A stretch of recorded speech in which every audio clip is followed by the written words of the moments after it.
इस कार्यक्रम के पुण्यार्चक हैं श्री पवन जैन कपड़े वाले एवं श्री राहुल जैन इंजीनियर इजराइल, श्री सुरेश जैन पांड्या, श्री मनोज कुमार जैन बूरे वाले, श्रीमती रेणु गर्ग, श्री पवन जैन चांदी, श्री जीवन जैन, हर्ष जैन अहिंसा, श्री रूपेश जैन चांदी, श्री रोहित जैन अहिंसा, श्री सुशील जैन जी नसिया, श्री विनोद जैन हार्डवेयर, श्री अनिल जैन, अंकुर जैन, आर्जव जैन रईस, श्री मुकेश जैन लले छिपीटोला, श्रीमती मंजू जैन कमलानगर, श्री महेश कुमार जैन कमलानगर, श्री ललित जैन मारुति स्टेट, श्री हरीश चंद्र जी सुभाष जैन नायक कमलानगर, श्री सनत जैन बांसवाड़ा, श्री महेंद्र कुमार जैन, श्री सुशील मोहन जैन, श्री सुनील जैन ठेकेदार, श्रीमती ओमवती जैन। सांप के भोजन बनने के साथ साथ आपका भी भोजन पक जाता है। इसी तरह आप इस वक्तामृत स्तोत्र को पढ़ो तो सही। आप ये क्यों सोच रहे हैं कि ऐसा होगा कि नहीं होगा? यही करेगा ही नहीं, ये तो पक्का ही है। देखो, आपको वक्तामृत स्तोत्र में दूसरी जगह ले जा रही हूँ, पर मैं पहले से बता दे रही हूँ, चाहे वो नमोकार मंत्र हो, चाहे वो कोई सा भी मंत्र हो, और सभी मंत्र और सभी स्तोत्र उतना ही प्रभाव छोड़ेंगे।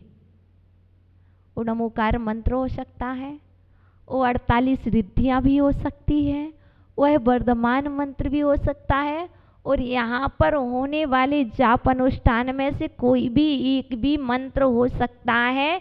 वह आपकी मदद तो कर ही देगा।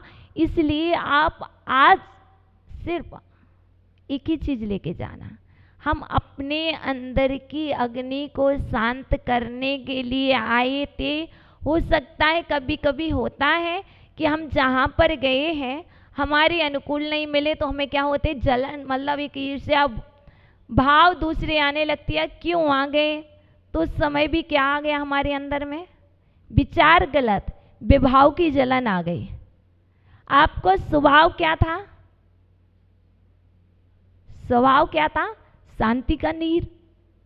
और मन में यदि अशांति हो गई तो वो अशांति होना भी तो जलन है। हमें उन सबको समन करने के लिए मात्र अब तो भगवान के नाम का कीर्तन करना है। कीर्तन करो।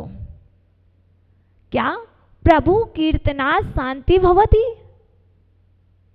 आदिनाथ भगवान के कीर्तन करने से, प्रभु के कीर्तन करने से, बीतरागी जिनेंद्र देव के कीर्तन करने से हमारे जीवन में शांति होती है। माँ के नाम लेने से हमें जल की प्राप्ति होती है। माँ माँ जल चाहिए, और क्या कहा? माँ गिलास को बजाया। क्या किया? गिलास को ठोका, क्या मिला? जल मिला। भोजन करना था तो क्या किया? सिर्फ आंखें थाली की ओर गई। अभी माँ से कहा नहीं, माँ से कुछ बोला नहीं। यदि आंखें थोड़ी सी वहाँ हुई तो माँ समझ गई कि इसे भूख लगी है, भोजन चाह रहा। ऐसे ही भगवान का नाम लिया और भगवान समझ गए, और भगवान कह रहे हैं, ये भक्त लोग भगवान से कह रहे, सच कहता हूँ भगवन मेरे, नहीं प्रेम से आया हो, विपदाओं ने हमको भेजा, व्यथा सुनाने आया हूँ। यहाँ पर सत्य बात है, हे भगवान, यदि मुझे कष्ट ना होते तो मैं आपके चरणों में क्यों आता? यदि मुझे रोग ना होते तो मैं आपके पास नहीं आता। यहाँ पर तो मुझे समस्याओं ने भेजा है, यहाँ तो मुझे बीमारियों ने, परेशानियों ने भेजा है, और जैसे ही मेरी परेशानियां दूर होंगी भगवान, मैं चला जाऊंगा, फिर नहीं आऊंगा। सच कह रहा हूं, क्योंकि वृक्ष के नीचे कौन बैठता है? जिसे छाया चाहिए, जिसे गर्मी लगती है वह वृक्ष के नीचे बैठता। जिसे गर्मी ही नहीं लग रही है वो क्या वृक्ष के नीचे बैठेगा? तो यहाँ पर बैठे हुए जितने भी लोग हैं ये परेशान हैं और परेशान हैं। नहीं हो परेशान? कैसी बात करते हो? कैसे कहते परेशान नहीं है? हम तो परेशान हैं, इस संसार से परेशान हैं। हम 8 कर्मों से पराधीन हैं, परेशान हैं। एकांत को नहीं समझे, हमारे साथ बात को समझने का प्रयास करें। हम और आप बहुत परेशान हैं, 8 कर्मों से इतने परेशान, कब तक जकड़े रहेंगे भगवान? अब वो अग्नि को समन कर दीजिए, इसीलिए आपके पास आए हैं। आपके पास वह ताकत है, वह सामर्थ्य है कि आप 8 कर्मों को दहन करके आप हमें वहां ले जाएंगे। इसलिए हे परमात्मा, सच कह रहा हूं, यदि आप अंदर की अग्नि को शांत कर देते हैं तो बाहर की अग्नि को शांत करने की सामर्थ्य आपके अंदर में है। कैसे? देखिए, एक श्रावक श्रेष्ठी है, लक्ष्मीधर नाम है, पौधनपुर के निवासी हैं, सेठ थे। विचार चल रहा था, दीपावली का दिन है, लेकिन एक द्वीप में जाना है, सेंहल द्वीप के लिए करना है। सेठ है, व्यापार के उद्देश्य से सेंहल द्वीप के लिए जाना है। दीपावली का दिन है, महावीर स्वामी का निर्वाण महोत्सव है, वह भी मनाना है। लेकिन क्या करें, व्यक्ति बिजनेस के उद्देश्य से, और पहले का समय बैलगाड़ियाँ और वह शेड एक दिन पहले ही निकल देते हैं। लेकिन कोई बात नहीं, सुबह होती है फिर भी चल देते। संध्या को एक रास्ते में पहुंचते हैं, अब विचार आता है आज तो महावीर भगवान का निर्वाण महोत्सव है और हम कैसे रात्रि में विश्राम करना ही है, तो चलो आज जंगल में ही हम दीपावली मनाते हैं। आज दीपमालिका पर्व मनाते हैं, क्योंकि गौतम स्वामी को केवल ज्ञान हुआ था और संध्याकालीन सत्र में वह लक्ष्मीधर जी एक दीपक को प्रज्वलित करके जंगल में ही दीपावली मनाते हैं। कि कर्मों ने किसी को नहीं छोड़ा है, दीपावली मनाई है तो पुनः कर्म उदय में आना चाहिए। लेकिन किसी पता था कि अशुभ कर्म भी उदय में आ जाएगा। वह दीपक की लौ हवाएं चलने लगी और इतनी ज़्यादा बढ़ गई कि जो व्यापार के उद्देश्य से बैलगाड़ियों में माल जा रहा था, सब कुछ जलने को होने वाली थी। लेकिन लक्ष्मीधर दी बहुत श्रद्धान अवनत सम्यक दृष्टि श्रावक थे, और जो भी मित्रगण थे वो चिंता में चिल्ला रहे थे, जलाओ जलाओ जलाओ जलाओ। चिल्लाने वाले तो बहुत थे, लेकिन जलाने वाले बहुत कम लोग थे। लेकिन ये लक्ष्मीधर को मालूम था मैं कौन होता हूँ। कर्मों ने देखो तो सही रावण को भी नहीं छोड़ा, कर्मों ने लक्ष्मण जी को भी नहीं छोड़ा, और कर्मों की गति तो देखो सत्येंद्र राजा, उसे भी कर्मों ने नहीं छोड़ा। पार्श्वनाथ जी को कर्मों ने नहीं छोड़ा। हम कौन होते हैं, और हम कौन होते हैं कि लक्ष्मी की रक्षा कर सके, धन की रक्षा कर सके, हमारे अंदर में नहीं है ये सामर्थ्य। यदि मेरा शुभ कर्म का योग होगा तो ये अग्नि बुझ जाएगी। अब आप जल ला नहीं सकते हैं, अब जल रहा है, आंखों से दिख रहा है, अब चाहो तो स्वयं जलने लग जाओ। किस चीज में? आर्तरोध ध्यान करने लग जाओ, वह नष्ट हो गया, वह नष्ट हो गया, वह नष्ट हो गया, देखो वो जल रहा, वो जल रहा, मैं इसने कैसे कमाया था, पसीने की एक एक बूंद बहाई थी, अब चिंता करने लग जाओ। पर जो सम्यक दृष्टि होता वो चिंता नहीं करता, वह विचार करता है। अरे मुझे याद है एक महाराज श्री ने मुझसे कहा था भक्तामृत स्त्रोत में वह सामर्थ्य है कि वह वन की अग्नि को शांत कर देती। वो काव्य कोई दूसरा नहीं, कल्पांत काल पवनोदत नक्र चक्रम याद आया। और वहाँ पर लक्ष्मीधर ने आंखें बंद कर ली और काव्य पढ़ने लगे। तो ये उनके साथ जो साथी गण थे, मित्र गण थे, वो बड़े हंसी उड़ाने लगे। अग्नि लगी हुई है और ये देखो जोर जोर से क्या पड़ रहा है।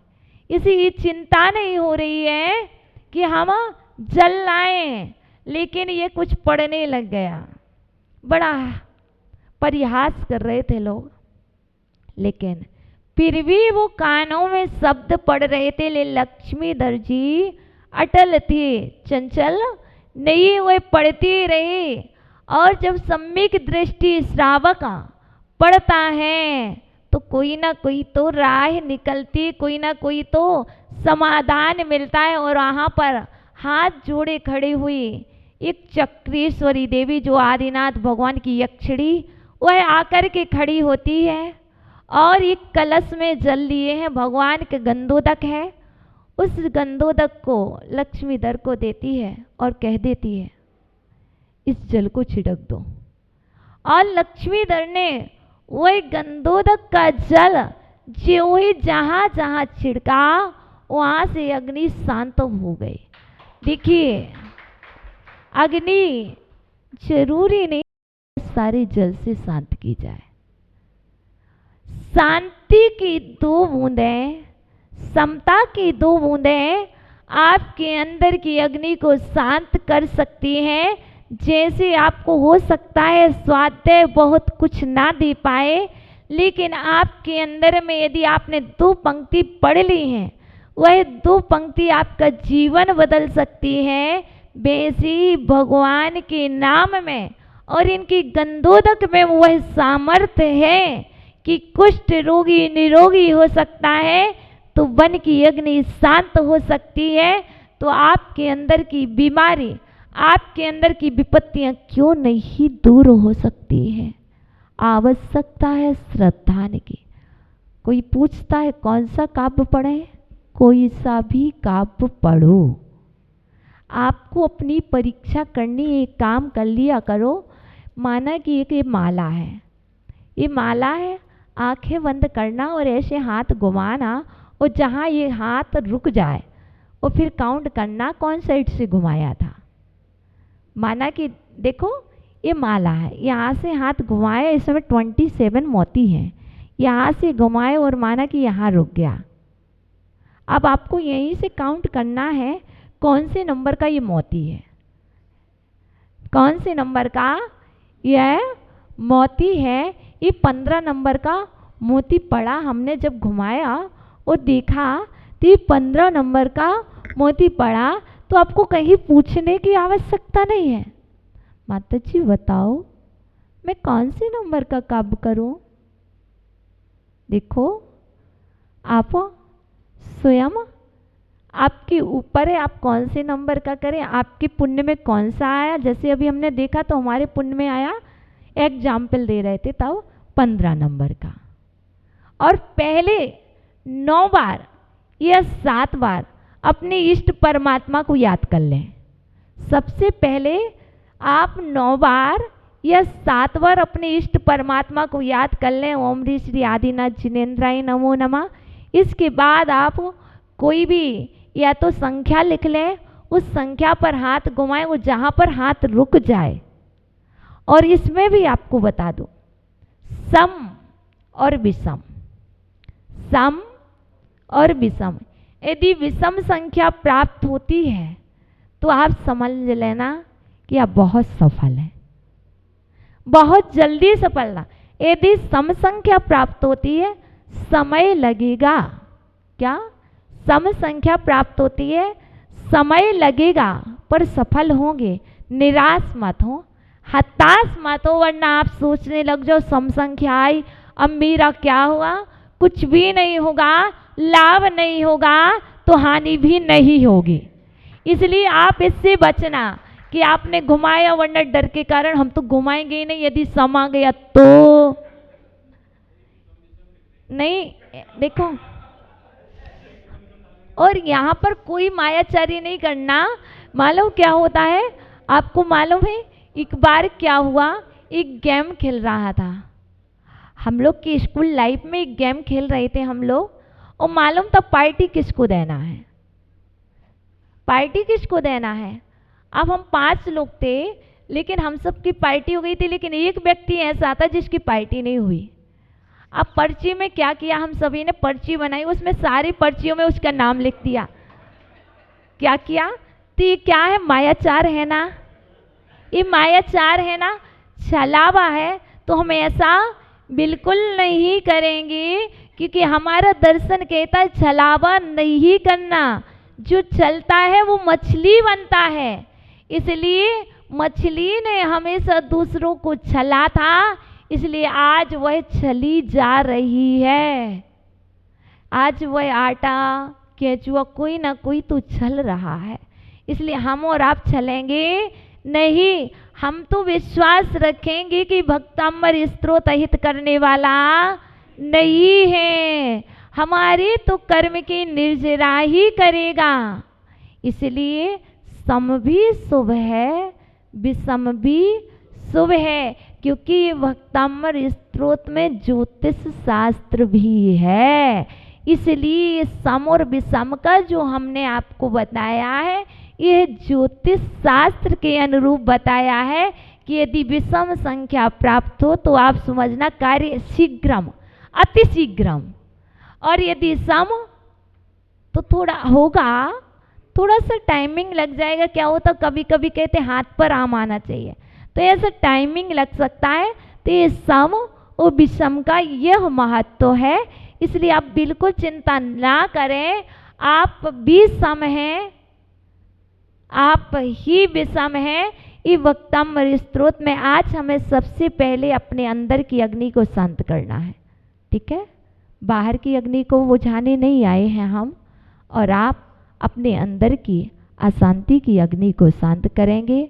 और अशांति की अग्नि के लिए यहाँ पर अंदर की अशांति को शमन करने के लिए, क्योंकि इसमें एक और रिद्धि है, नमो काय बलीणम, काय बलीणम।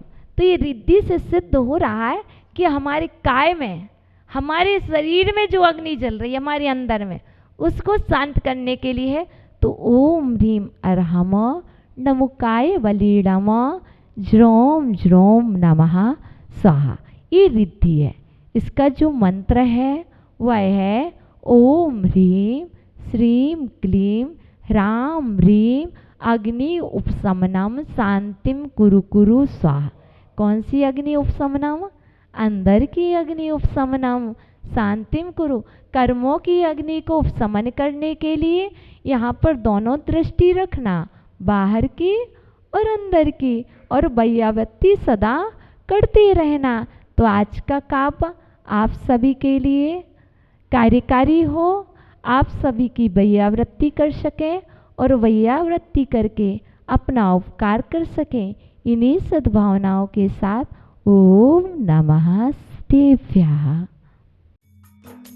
इस कार्यक्रम के पुण्यार्चक थे श्री पवन जैन कपड़े वाले एवं श्री राहुल जैन इंजीनियर इजराइल, श्री सुरेश जैन पांड्या, श्री मनोज कुमार जैन बूरे वाले, श्रीमती रेणु गर्ग, श्री पवन जैन चांदी, श्री जीवन जैन हर्ष जैन अहिंसा, श्री रूपेश जैन चांदी, श्री रोहित जैन अहिंसा, श्री सुशील जैन जी नसिया, श्री विनोद जैन हार्डवेयर, श्री अनिल जैन अंकुर जैन आर्जव जैन रईस, श्री मुकेश जैन लले छिपीटोला, श्रीमती मंजू जैन कमलानगर, श्री महेश कुमार जैन कमलानगर, श्री ललित जैन मारुति स्टेट, श्री हरीश चंद्र जी सुभाष जैन नायक कमलानगर, श्री सनत जैन बांसवाड़ा, श्री महेंद्र कुमार जैन, श्री सुशील मोहन जैन, श्री सुनील जैन ठेकेदार, श्रीमती ओमवती जैन।